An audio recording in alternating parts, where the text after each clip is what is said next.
And there you have it. Taste Like Chicken's very first #1 single on Music Mafia Radio, Bottle in My Hand. I think we figured out the audio problems. And it's my head's trying to get wrapped around the idea that Chad was muffled even though he was close to the mic. So I think we got it figured out. We'll find out here. But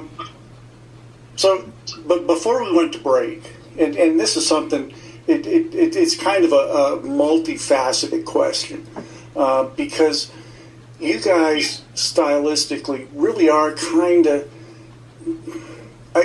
you're hard to be able to say, this is X kind of band. And even as I sit here and I'm going through the songs in my head, it's not necessarily that you guys are all over the place stylistically, because you've got such a great, unique sound.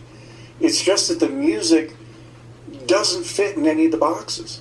And so the first part of the question is, what are the influences? I mean, what's the stuff that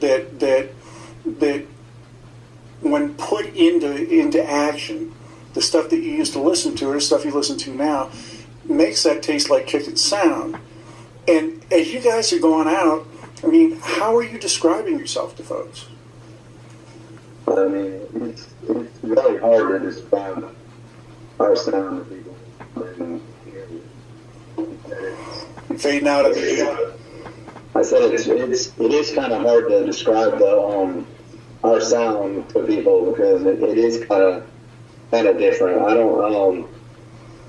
mean, we have the lead sax, which is not really your typical lead instrument for most bands, but I mean, I think in that way we're kind of influenced by like the Dave Matthews Band, of course, but I mean, we have a lot of influences, like a lot of 90s music, of course, Pearl Jam and stuff like that, and a lot of singer-songwriters, your Ryan Adams and Jason Mraz and David Gray, stuff like that. So we're kind of all over. And Bobby, our saxophone player, he just mainly listens to just pure jazz. I mean, that's pretty much all he listens to. That comes through, and just different people in the band all kind of come from different musical backgrounds. There's gospel in there, and there's like I said, singer-songwriter and blues and jazz, so it all comes together to kind of be a unique sound, even though we're pulling from all these different genres that everybody listens to.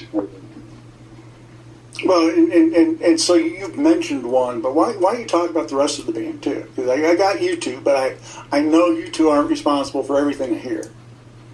Yeah. So like I said, on the RCD, got to get up on the mic, I think.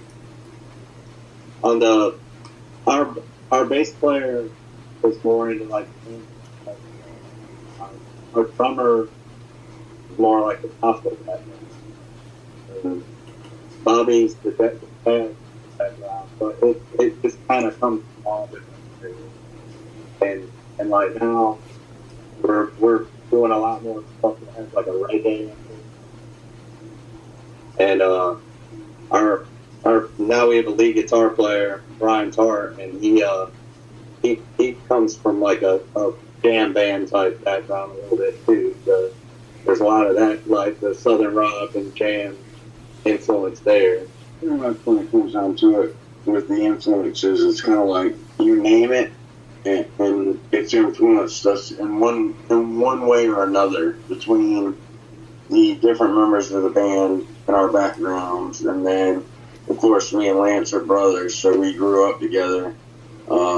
Granted, he's a good bit older than me, but just to throw that out there. But so I grew up, listening to him play, and he had bands back then. So I was just a little kid, a teenager, watching their old bands practice, and other great musicians that have come from this area used to play in our living room all the time. So a lot of my influences are really more or less, on a local level. Now I have greater influences that are, huge in the music industry, but a lot of my big influences musically were really guys from around here that a lot of people a couple states away might not have ever heard of, but they're phenomenal musicians, guys that, when I was a 16-year-old kid and just starting playing, these guys were the guys that, told me to come up and get on their stage and play and sing and gave me that platform to do so.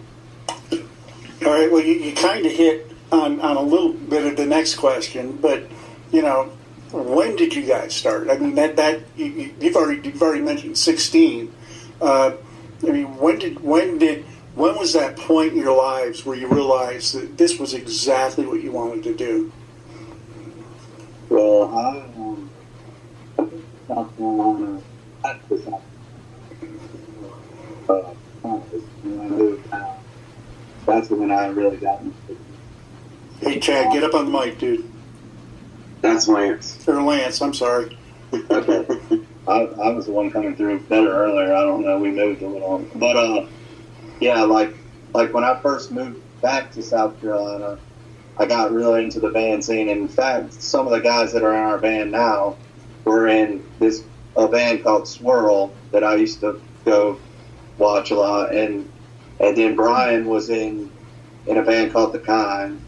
And then I was in a band for a little while called Pillars of Discussion, and then later on Chad was in another band. So we all were in different bands back then, and we all knew each other from those circles. And so that's kind of how we all ended up together in this band. We just pulled from our favorite bands, kind of. I mean, just kind of took the best parts to us from each band and kind of hopefully made like an all-star type band for our area. I think all-stars is probably a pretty fair description of you guys. It's kind of fun to hear it the way that you guys do it, and I think that's one of the reasons you're so popular here with the listeners of Music Mafia Radio. It's a real fresh song, a real fresh sound, and kind of like you said, with coming up with the name, you just can't put your finger on what it is that sounds so familiar, but it all works together real good. So here's what we'll do, and I forget what. No, maybe this was your second number one. I can't remember. And so talk a little bit about the song, and when we come back, I want to talk about the whole songwriting process with you guys. Talk a little bit about Baby Blue. Baby Blue, I mean, one night I was just sitting around and I came up with the little chord progression, which to me seemed like a really simple chord progression, but I really was digging the melody and the chorus that I came up with. But I mean, I really can't explain where it just kind of came out. It was like one of those songs that really came out fast. And I mean, I sat down there and started playing it, and it was written in probably a half an hour. So it was just one of those songs that came really quick. I don't even know where the inspiration for that particular song even came from. It just kind of was a real easy song that just flowed right out. Well, not always that easy, but and sometimes the easiest ones are the best ones, and this one's pretty damn good. So here's Tastes Like Chicken with Baby Blue. We'll be back in a few.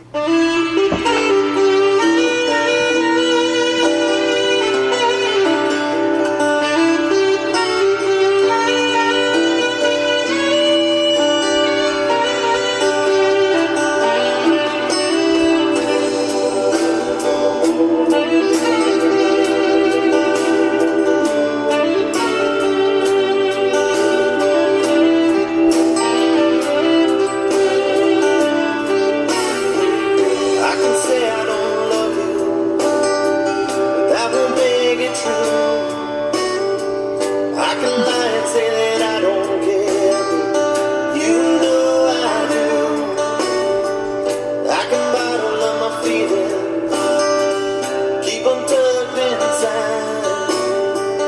But my